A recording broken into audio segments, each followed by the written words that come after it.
Sir சரியாக hospital அடைந்த நேரம் திவ்யாவிடம் இருந்து ஃபோன். அம்மா, அப்பாவுக்கு என்னாச்சு தெரியல, பிளட் வாமிட் பண்ணுறாங்க, எனக்கு ரொம்ப பயமாக இருக்குது. சாரு பதறி, எங்கே இருக்கீங்க? திவ்யா, என்னை வீட்டிலே விட்டுட்டு போயிட்டாங்க, உள்ளே கூட வரமாட்டேன்னு சொல்லிட்டாங்க. அம்மா, எனக்கு ரொம்ப பயமாக இருக்குது, அப்பா செத்து போயிடுவாங்களா? சாரு, இல்லை, ஒன்றும் ஆகாது, நீ கவலைப்படாத, நான் பார்க்கிறேன். இந்த நேரம் பார்த்து விஷ்ணுவும் இல்லை. சஞ்சய் ஒரு ஆப்ரேஷன் விஷயமா பெங்களூரு போயிருக்கா. சார் 2.5 வருடங்களுக்கு பிறகு அவனுக்கு ஃபோன் செய்தாள். எங்கே இருக்கீங்க? அஜய் ரொம்ப நாள் கழித்து அவள் குரல் கேட்டவுடன் உடம்பில் உள்ள வலி தெரியவில்லை, மனம் ரொம்ப வலித்தது. ஹோட்டல் பெயர் சொல்லி அங்கே இருப்பதாக சொன்னவன் மேலே பேச முடியாமல் கால் கட் செய்தான். சாரு அவன் அறையை தேடி கண்டுபிடித்து உள்ளே நுழைந்தவள் உறைந்து நின்றாள். அவன் சுற்றி ரத்தம் அவன் கட்டிலில் சாய்ந்து இருந்தான். சாரு, ஏங்க, என்ன ஆச்சு உங்களுக்கு? ஏன் இப்படி உடம்பை கவனிக்காமல் விட்டுட்டீங்க? வாங்க, ஹாஸ்பிட்டல் போகலாம். அஜய் அவள் முகத்தை பார்த்தவன். லதா, என்னை காப்பாற்றிடாதே ப்ளீஸ். சாரு இதுவரை எத்தனையோ நோயாளிகள் பார்த்தவள், இப்படி யாரும் அவளிடம் சொல்லியதில்லை. என்னை காப்பாற்று என்று சொல்ல கேட்டு இருக்கிறாள், ஆனால் என்னை காப்பாற்றாதே என்று கேட்டது முதல் முறை. சார், நான் ஒரு டாக்டர், என்கிட்ட இப்படி பேசாதீங்க, கொஞ்சம் முயற்சி பண்ணுங்க, போகலாம். அவனை தூக்க முயற்சி செய்தவளை இழுத்து அணைத்து முத்தமிட்டு, என்னை உன் அணைப்பில் சாகவிடு, இந்த வாழ்க்கை எனக்கு சாகிறதை விட கொடுமையா இருக்கு, என்னை விட்டு போகாதே லதா, நான் செத்தவுடன் சஞ்சயை கல்யாணம் பண்ணிக்கிட்டு நீ சந்தோஷமா இருக்கணும் என்றவன் அவள் அணைப்பை இறுக்கி கொண்டே போனான். அவளை நகர விடவில்லை, அவளை இறுக்கி அணைத்து கொண்டே இருந்தான். இந்த நேரத்தில் சாருவுக்கு மனதில் சேர்ந்து வாழ முடியவில்லை, சேர்ந்து சாகலாம் என்று தோன்றிய எண்ணத்தை புதைத்தாள். அவனை அவளால் சாகவிட முடியுமா? சாரு சத்தமாக கத்த ஆரம்பித்தாள். ஹெல்ப்! அவள் கைகளில் அஜயின் கண்ணீர், வலியின் வேதனை. அஜய் மறுபடியும் இரத்தமாக வாந்தி எடுத்தவன் மயங்கினான். அஜய் கண் விழித்ததும் ஏதோ சுற்றம் முழுவதும் வெள்ளையாக இருந்தது. அதில் அவனுடைய தேவதைகள் லதாவும் திவ்யாவும். சிரித்தான், கை நீட்டி தொட போனான். அவளை அவன் பார்ப்பது கனவு போல இருந்தது. கனவில் ஏன் அழுகிறாள்? மறுபடி கண்களை சரியாக விழித்து பார்த்தான். உண்மையில் லதா உட்கார்ந்து இருந்தாள். அப்பா என்று கத்தினாள் திவ்யா. அவளை பார்த்து அவளை தூக்க முயன்றான். சார், இதெல்லாம் நீங்க செய்யக்கூடாது, உங்க வயிற்றில் ஆபரேஷன் நடந்திருக்கு, உங்க அல்சர் பிரச்சனையை சரியா பார்த்துக்காமல் வயிற்றில் ப்ளீடிங் ஆகும் அளவுக்கு ரொம்ப பெரிய பிரச்சனையாய் மாறி போயிருக்கு. இனிமேலாவது உங்க உடம்பை பார்த்துக்கோங்க. திவ்யாவுக்கு நீங்க எவ்வளவு வேணும்னு யோசிங்க, அவள் ரொம்ப பயந்துட்டா என்றாள். அஜய், குழந்தை திவ்யாவுக்கு அவன் வேண்டும். திவ்யா, அப்பா நல்ல பையனா உடம்ப பார்த்துக்கோங்க, நீங்க செத்து போயிட்டா நானும் செத்து போயிடுவேன். அஜய் சாரி இருவரும் சேர்ந்து அவள் வாயை கை வைத்து மூடினர். இவளுக்காக தானே இந்த கொடுமையான வாழ்க்கை இருவரும் வாழ்ந்து கொண்டிருக்கின்றனர். சாரு, அப்படி பேசாதே. திவ்யா, சரி, நீங்க 2 பேரும் பேசிட்டு இருங்க, நான் போய் சஞ்சய் அங்கிள் எங்கே இருக்காருன்னு பார்த்துட்டு வரேன். ரொம்ப தெரிந்தவள், அம்மாவுக்கும் அப்பாவுக்கும் பேச வாய்ப்பு கொடுத்து விட்டு போகிறாள். ரொம்ப நேரம் இருவரும் கண்களால் பேசிக்கொண்டனர். அஜய், லதா, இந்த ஜென்மத்தில் என்னை நீ மன்னிச்சிடுவியா? சாரு, தேவையில்லாததெல்லாம் பேச வேண்டாம். அஜய், என்னை மன்னிச்சிடு லதா. சார், எதுக்கு தற்கொலை முயற்சி செஞ்சீங்க? அஜய், தற்கொலையா? சார், வேணுமுனே உங்க உடம்பை பார்த்துக்காமல் தினமும் வலியிலும் வேதனையிலும் ஏன் இப்படி கொடுமைப்படுத்திக்கிறீங்க? அஜய், எனக்கு நானே தண்டனை கொடுத்துக்கிறேன். சார், அதுல எல்லா பிரச்சனையும் போயிடுமா? அஜய், எனக்கு மனசால ஒரு சந்தோஷம். சார், உடம்பை வேதனைப்படுத்தி மனசை சந்தோஷப்பட வைக்கணுமா? வெளியே சஞ்சய் குரல் கேட்கவும் இருவரும் அமைதியாகினர். சஞ்சய் திவ்யாவை தூக்கி வந்தான். அந்த நேரத்தில் நந்தினி உள்ளே நுழைந்தாள். அஜய், சரி, நீங்க போங்க என்று சாருவையும் திவ்யாவையும் அனுப்பினான். நந்தினி, நீங்க தான் அஜயை ஹாஸ்பிட்டலுக்கு கூட்டிட்டு வந்ததா கேள்விப்பட்டேன், தேங்க்ஸ். ஒரு நாள் நீங்க 3 பேரும் குடும்பத்தோட எங்க வீட்டுக்கு வாங்க. குடும்பத்தோட வா, யோசித்து கொண்டே கிளம்பினாள் சாரு. சஞ்சய், சரி வா போகலாம் என்று அழைத்து சென்றான். இந்த பொண்ணை எங்கேயோ பார்த்திருக்கேனே என்று யோசித்து கொண்டே சஞ்சய் போனான். நந்தினி அஜயிடம், உங்களுக்கு உடம்பு முடியலன்னோட என்னோட வேலையெல்லாம் ஒத்தி வச்சுட்டு இங்கே வந்துட்டேன். அஜய் அவளை பார்க்க விரும்பாமல், உன்னோட டிராமா இப்போ தேவையில்லை, நீ கிளம்பு என்றான் அவளை பார்க்காமல். நந்தினி அவன் பக்கத்தில் அமர்ந்து கொண்டாள். அவன் அவளை பார்க்காமல் திரும்பி கொண்டான். மறுநாள் விஜய் அஜயை அழைக்க வந்தான். சஞ்சய் அவனிடம், உண்மையை சொல்லு, இந்த பொண்ணு தானே திவ்யாவுக்கு போன் மேரோ கொடுத்தா? விஜய், ஆமாம். சஞ்சய் எப்படி இவனை இவனை கல்யாணம் பண்ணிக்கிட்டா? விஜய் சில விஷயம் என்னால் சொல்ல முடியாது. சரி, நான் கிளம்புறேன். சஞ்சய் குழப்பத்தில் இருந்தான். அவன் வாழ்க்கையே குழப்பத்தில் இருப்பது போல அவனுக்கு பிம்பமானது. சஞ்சய் வாழ்க்கையே அஜய் வாழ்க்கையுடன் தொடர்பு கொண்டு இருக்கிறது. அவனை ஆம்புலன்ஸில் ஏற்றிக்கொண்டு மதுரை ஹாஸ்பிட்டல் கிளம்பி விட்டான். விஜய் அஜய் சாருவை நினைத்து மிகவும் சோர்ந்து விட்டான். ஏதாவது இவனுடைய வாழ்க்கையில் அதிசயம் நடக்காதா? மறுபடி சாருவோட அஜய் ஒன்னா இருக்க மாட்டானா? என்ன இருந்தாலும் கூட பிறந்தவன், அதுவும் இல்லாமல் அவன் மட்டும்தான் இருக்கும் ஒரே இரத்த பந்தம் இல்லையா? சாரு ஹாஸ்பிட்டல் வரும்போது அஜய் இல்லை. மிகவும் வருத்தப்பட்டாள். அவனுக்கு கல்யாணம் பண்ணி மனைவி இருக்கிறாள், அவள் பார்த்து கொள்வாள் என்று யோசித்தாள். ஆனால் அவன் அவளை கட்டிக்கொண்டு கதறியது அவள் மனதில் ஓடிக்கொண்டே இருந்தது. இந்த வாழ்க்கை எனக்கு சாகிறதை விட கொடுமையா இருக்கு. அப்படின்னா வாழ்றதை விட சாவது மேல். ஏன் சொன்னா? என்னவோ இன்று அவளுக்கு வேலையே ஓடவில்லை. வீட்டுக்கு போனாள். திவ்யா தூங்காமல் ஏதோ யோசித்து கொண்டிருந்தாள். சாரு, செல்லக்குட்டி ஏன் தூங்கல? திவ்யா, அப்பா எப்படி இருக்காங்க? சார், அப்பா மதுரை ஹாஸ்பிட்டல் போயிட்டாங்க. விஜய் பெரியப்பா கூட்டிட்டு போயிட்டாங்க. திவ்யா, அம்மா நாமளும் போகலாம், அப்பாவை பார்த்துக்க நாம போகலாம்.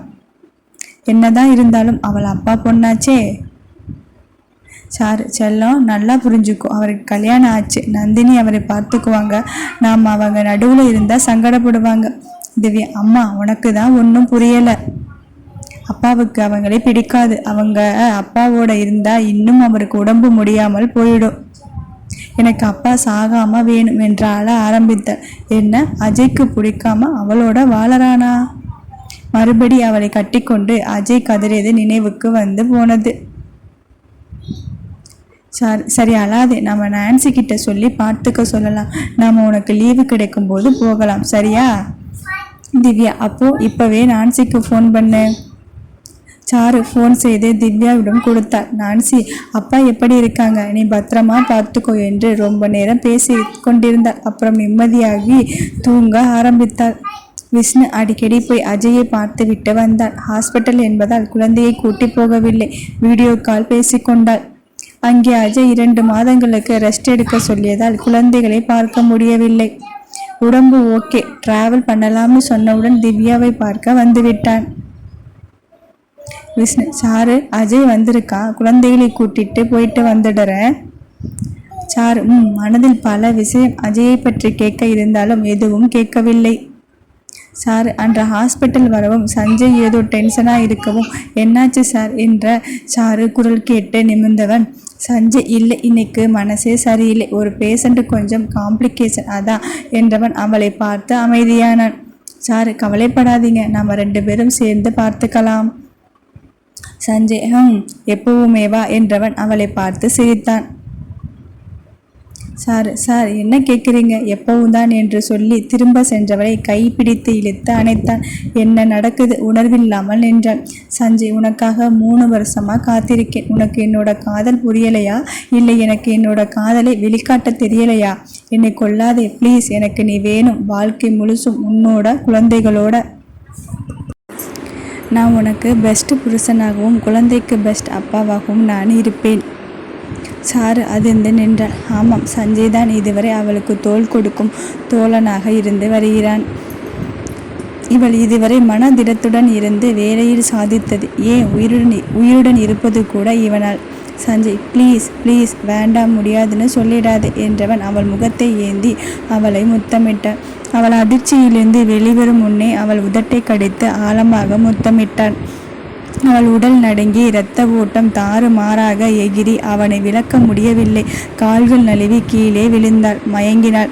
அவளை மயங்கியதை பார்த்த சஞ்சய் அவனையே கண்ணம் கண்ணமாக அறிந்து கொண்டான். இவ்வளவு நாள் பொறுமையாக இருந்தவன் இன்று என்னானது? ஏன் அவசரப்பட்டான்? அவளை தூக்கி கட்டிலில் படுக்க வைத்து அவளை தண்ணீர் கொடுத்து எழுப்பினான். அவள் விழித்ததும் ஐயம் சாரி, ஐயம் சாரி, ஐயம் சாரி. அவள் கைகளை பிடித்து அழுதான். சார், சஞ்சய், நான் உங்ககிட்ட அப்படி நடந்திருக்க கூடாது, என்னை மன்னிச்சிடு. சார், நான் உங்ககிட்ட உங்கள் மனசு சஞ்சலப்படுற மாதிரி நடந்துக்கிட்டேனா? சஞ்சய், இல்லடா. சார் இல்லை, நீங்கள் எப்படிப்பட்ட மனுஷன் சார்? சார், நான் உங்களை ரொம்ப பெரிய இடத்துல வச்சு இருக்கேன். உங்கள் மனசில் இந்த மாதிரி எண்ணம் வந்திருக்குன்னா அதுக்கு நானும் தான் காரணம். எனக்கு கொஞ்சம் டைம் கொடுங்க ப்ளீஸ். சஞ்சய், இல்லை வேண்டாம், நான் தான் உங்ககிட்ட தப்பாக நடந்துக்கிட்டேன், என்னை மன்னிச்சிடு, உன் மேலே எந்த தப்பும் இல்லை. சார் ப்ளீஸ் அப்படி பேசாதீங்க, நீங்கள் எனக்காக நிறைய செஞ்சுருக்கீங்க, நீங்கள் எதிர்பார்க்குறதை தப்புன்னு சொல்ல மாட்டேன். சஞ்சய், ஐயோ சத்தியமாக நான் எதுவும் எதிர்பார்த்து உனக்கு ஹெல்ப் பண்ணலை. தலையில் அடித்து கொண்டான். சார் உண்மை என்னன்னா என்னால் அவனை மறக்க முடியலை. இன்னும் அவன் கூட மனசால வாழ்ந்துட்டு தான் இருக்கேன்.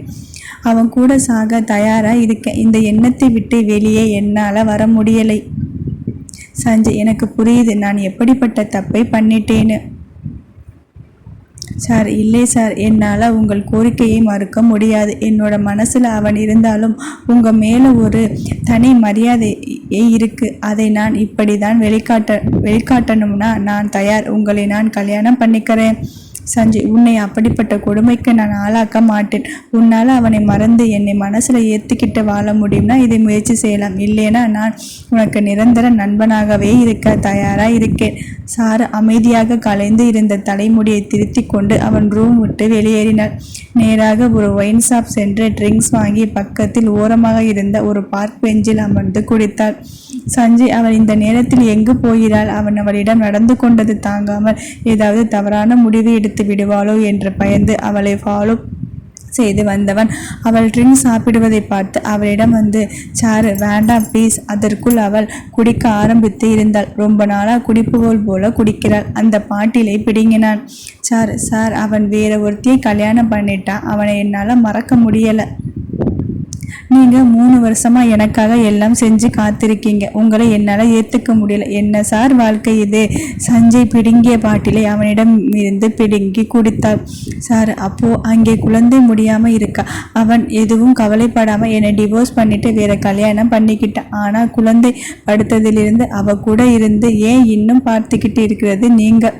உங்களுக்கு ஏன் சார் என்னால் ஒரு வாய்ப்பு கொடுக்க முடியலை? ஏன் சார் என்னோட மனசு இப்படி கேவலமாக இருக்குது? அவளை காருக்கு அழைத்து போனான். ஏறு போகலாம். காரில் சாய்ந்து கொண்டாள். சார், அவன் இனிமே வரமாட்டான்னு நல்லா தெரிஞ்சும் அவனை நினைச்சு ஏன் ஏங்கணும்? எனக்கு பக்கத்தில் இருக்கிற சொர்க்கத்தை நான் ஏன் ஏற்றுக்க தயங்கணும்? சஞ்சய், சரி எல்லாத்துக்கும் காலம் பதில் சொல்லும். வா காத்திருக்கலாம். இப்போவே நீ ரொம்ப ட்ரிங்க் சாப்பிட்ட. போதும், ஏதும் பேசாத, நிறுத்து.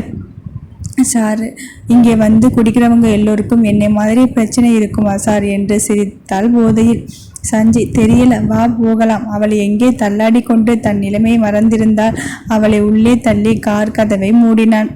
அவளை தூக்கி கொண்டு அவள் வீட்டுக்கு முன் நின்று கதவை திறந்து அவளுடைய ரூமுக்கு சென்றான். முதல் முறை அவள் அறையில் நுழைகிறான். அவள் கட்டிலில் கிடைத்து விட்டு பார்த்தான். அந்த அறை முழுவதும் அஜய் போட்டோக்கள் தொங்கிக் கொண்டிருந்தது.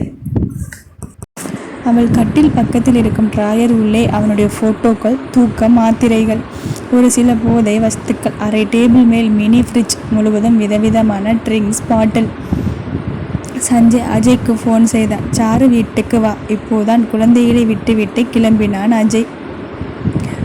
இப்போதான் கிளம்புன, ஏதாவது அவசரமா? சஞ்சய் அன்று சொல்லியதிலிருந்து அவனிடம் கூட அஜய் பேசிக்கவில்லை. திடீரென கூப்பிடவும் கொஞ்சம் சலிப்பாக பேசினான். சஞ்சய், வாடா என்று கத்தினான். அவன் சத்தம் கேட்டு வீட்டில் விஷ்ணு, ஸ்ரீ எழுந்து வெளியே வந்தார்கள். சஞ்சய் ஹாலில் வந்து உட்கார்ந்து கொண்டான். விஷ்ணு, என்னாச்சு சஞ்சய், ஹாஸ்பிட்டல் போகலையா? சஞ்சய் கோபத்தில் கொதித்து கொண்டிருந்தான். இந்த பெண்ணை பற்றி கவலைப்பட இந்த வீட்டில் யாரும் இல்லை. ஆனால் அவள் எதை பற்றியும் கவலை இல்லாமல் இருக்க காரணம் இந்த வீடு. கொஞ்ச நேரத்தில் அஜய் வந்தான். அந்த ரூமுக்கு போய் பாரு. ஸ்ரீ, ஏன் அங்கே என்ன இருக்கு? சஞ்சய், நீங்கள் யாராவது அந்த ரூமுக்கு போய் இருக்கீங்களா? ஸ்ரீ, இல்லை, ஒரு 2 மாதமாக எங்கள் யாரையும் அந்த ரூமுக்கு வர விட மாட்டா. நாங்களும் ஏதோ பர்சனல்னு நினச்சி அவளை தொந்தரவு பண்ணுறதில்ல. சஞ்சய், அவள் என்னைக்காவது ரூம் விட்டு வெளியே வராமல் இருந்திருக்காளா? ஸ்ரீ, நிறைய நாள் நைட் ஷிஃப்ட் போயிட்டு வந்ததால் தூங்குறதா நினச்சி இருந்துருவோம். சஞ்சய் தலையில் அடித்து கொண்டான். விஷ்ணு அவனை பார்த்ததும் ஏதோ விபரீதம் என்று எண்ணி அவள் அறைக்குள் நுழைந்தான். அங்கே இடிந்து போய் உட்கார்ந்திருந்த அஜயை பார்த்து பதறினான். ரூம் சுற்றி பார்த்து அதிர்ந்தான். அஜய் தோளை அழித்து, எங்களுக்கு தெரியலடா. அஜய் கண்ணீருடன் அவளை சென்று கட்டி அணைத்தான். அவள் போதையில் அவனை சஞ்சய் என்று நினைத்து கொண்டு, சஞ்சய் சார், நான் தான் சொன்னேன் இல்லை, அவன் ஒரு ஏமாத்துக்காரன். ஆனால் அவனை என்னால் மறக்க முடியாது. நீங்கள் நல்லவர், ஆனால் உங்களை ஏற்றுக்க முடியாது. இப்போ கூட பாருங்கள், நீங்கள் கட்டி பிடிக்கிறது கூட அவன் என்னை கட்டி பிடிக்கிற மாதிரி இருக்குது. என்னோட உடம்பை வேணும்னா எடுத்துக்கோங்க, ஆனால் ஒரே ஒரு ட்ரிங்க் மட்டும் குடிச்சுக்கிறேன். கண்கள் சொருகி சிரித்து கொண்டே சஞ்சயுடன் எல்லாம் உளறினாள். ஒவ்வொரு வார்த்தையும் அஜயின் உள்ளத்தை கிழித்தன. அஜய், தப்பு பண்ணிட்டேன், அதான் என்னை மன்னிச்சிடு. சார், நான் தான் கெட்டவ, கேவலமானவ. என்னை கல்யாணம் பண்ணிக்கிட்டவனுக்கு என்னை பிடிக்கல, அதான் என்னை விட்டுட்டு போயிட்டான்.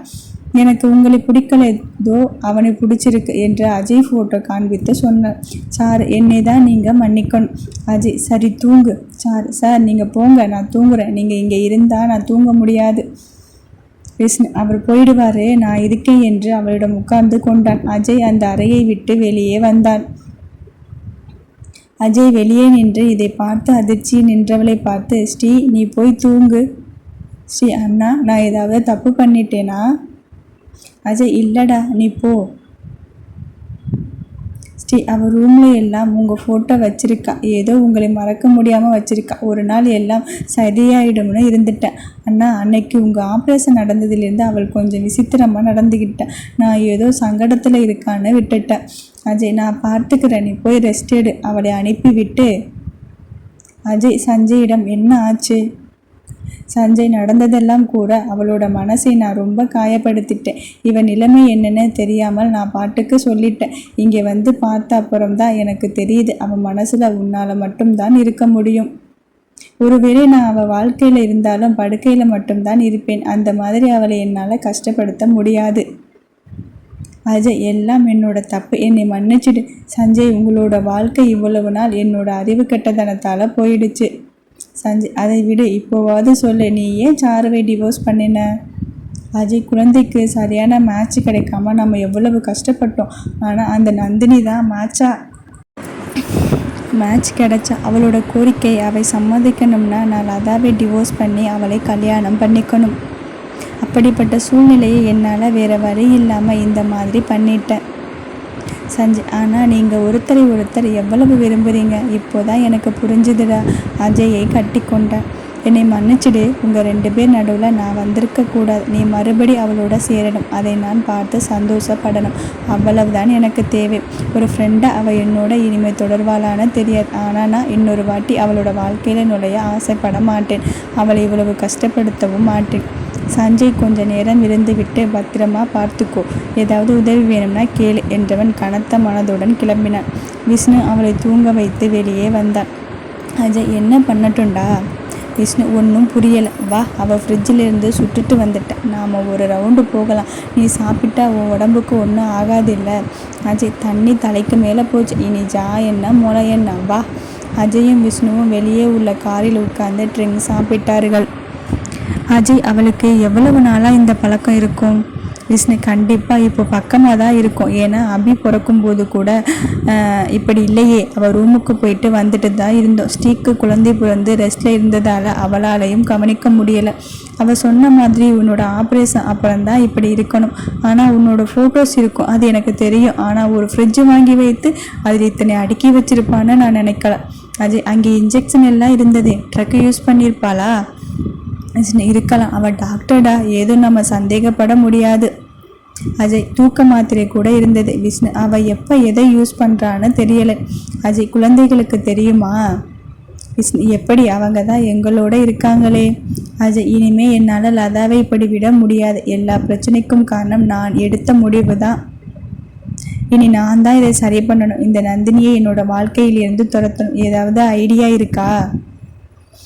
விஷ்ணு, உன்னளவுக்கு என்னால் யோசிக்க முடியாது. ஆனால் நீ ஏதாவது சொன்னால் அதை என்னால் செயல்படுத்த முடியும்.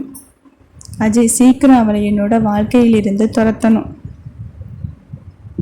விஷ்ணு, 2 வருஷமாக இதை பற்றி யோசிக்கவே இல்லையாடா? அஜய், இல்லை, சஞ்சய் லதா 2 பேரும் கல்யாணம் பண்ணிக்குவாங்கன்னு நினச்சேன். ஆனால் இவ என் மேல் இப்படி பைத்தியமாக இருப்பான்னு யோசிக்கலை. அன்னைக்கு ஆப்ரேஷன் முன்னாடி நான் செத்து போயிடுவேன்னு நினச்சி இவளை கட்டிப்பிடிச்சு ஏதோ உளறிட்டேன். அவள் மனசு உடஞ்சி போயிட்டா. என்ன செய்கிறதுன்னு தெரியாமல் இந்த வழியை கையில் எடுத்துட்டா. விஷ்ணு, நான் தான் சொன்னேன் இல்லை, நந்தினியை விட நீங்கள் தான் ரொம்ப கஷ்டப்பட போகிறீங்கன்னு. அஜய் கண்மூடி யோசித்தான்.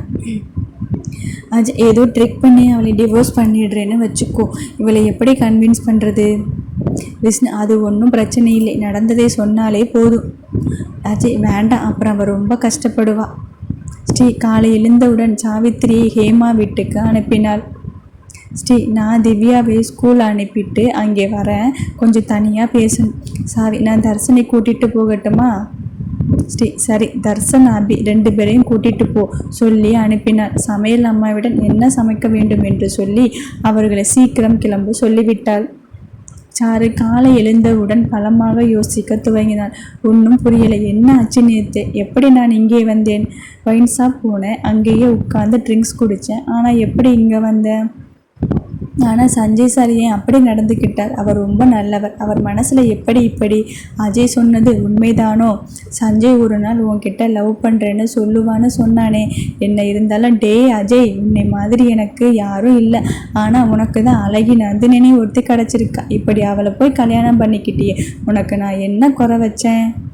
குழந்தை முடியாமல் இருக்கிறது கூட உனக்கு தெரியலை, நான் மாசமாக இருக்கிறது கூட தெரியலை, அப்படி என்னை விட்டுட்டு போயிட்டியே என்று மனதோடு புலம்பியவளை கதவு திறக்கும் சத்தம் சுயத்துக்கு கொண்டு வந்தது. அவசரமாக கட்டிலிருந்து கீழே இறங்கி உள்ளே வராதீங்க, நான் வரேன் சொல்லி வாய் மூடுவதற்கு முன் நுழைந்தான் அஜய். அறையின் கதவை தாளிட்டு திரும்பினான். அவள் மிகவும் பதறினாள், வாய் உலர ஆரம்பித்தது. எதுக்கு வந்தீங்க? அஜய் கை கட்டி கொண்டு அமைதியாக நின்றான். அவள் அவனை மீறி வெளியே போக முயன்றவளை கைப்பிடித்து இறுக்கினான். சாரு வலிக்குது, கண்ணீர் வர ஆரம்பித்தது. அவளை இழுத்து கட்டிலில் தள்ளினான். அந்த வேகம் சொல்லியது அவன் மிகவும் கோபமாக இருக்கிறான் என்று. இதுவரை அவன் நிஜ கோபத்தை அவள் பார்த்திராததால் நடுங்கி உட்கார்ந்தாள். அஜய் எதுவும் பேசாமல் அந்த ஃப்ரிட்ஜ் திறந்தான். சாரு வேண்டாம் ப்ளீஸ்.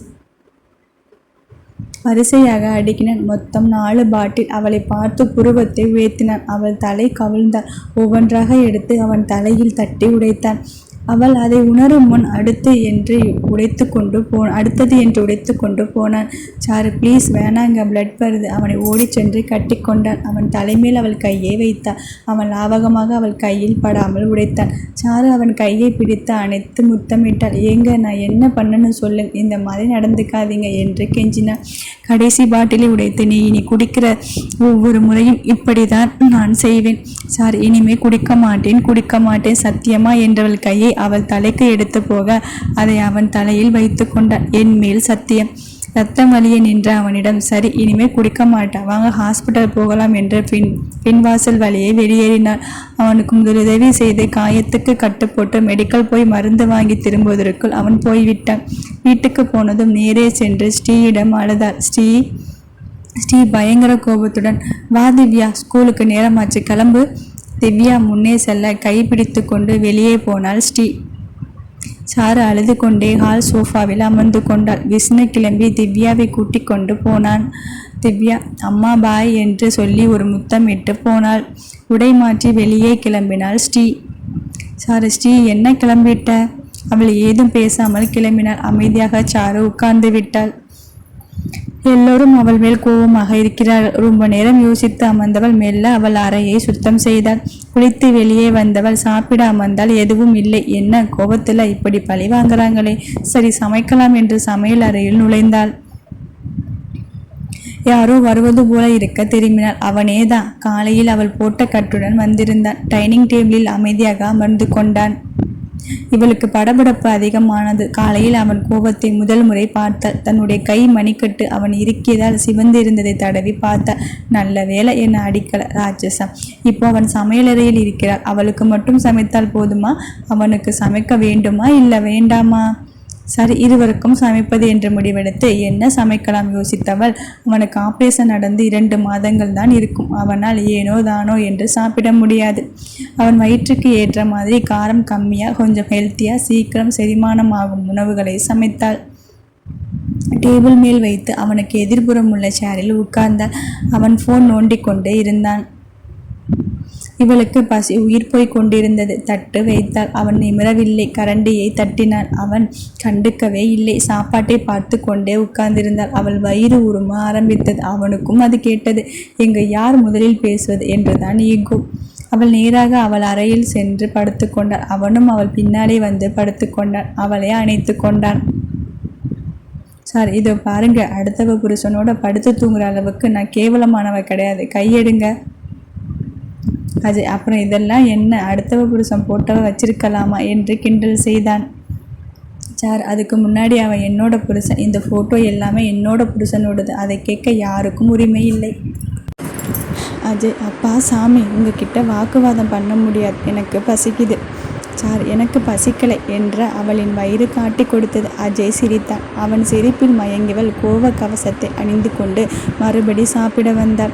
அஜய் அவன் தட்டை காட்ட அதில் பரிமாறினான். நீயும் சாப்பிடு. சார் அது எனக்கு தெரியும், நீங்கள் முதல்ல சாப்பிட்டு கிளம்புங்க. அஜய் அப்போ நான் ஊட்டிவிட வேண்டி வரும். உடனே அவள் தட்டில் சாப்பாடு எடுத்து கொண்டாள். அவள் அவனுக்காக அக்கறை எடுத்து சமைத்திருக்கிறாள் என்று நன்றாக புரிந்து கொண்டான். பொறுமையாக ருசித்து சாப்பிட்டான். சாரு இவனை நினச்சி சப்புன்னு சமைச்சிட்டேனே, விதியை நொந்து கொண்டு பிடிக்காமல் சாப்பாட்டை சாப்பிடாமல் விரல் வைத்து துளாவி கொண்டிருந்தாள். அவன் அவளுடைய தட்டை வாங்கி அதையும் சாப்பிட ஆரம்பித்தான். சாரு பேய் மாதிரி சாப்பிட்றானே எனக்கு என்று கன்னத்தில் கை வைத்து உட்கார்ந்தவள் அப்போதான் அவள் அருகில் ஒரு பார்சல் இருந்ததை பார்த்தாள். பிரித்து அதில் உள்ளதை யோசிக்காமல் சாப்பிட ஆரம்பித்தாள். அதை பார்த்து சிரித்தவன் அவள் அருகே குடிக்க தண்ணீர் வைத்து அவள் அருகில் சென்று படுத்து கொண்டான்.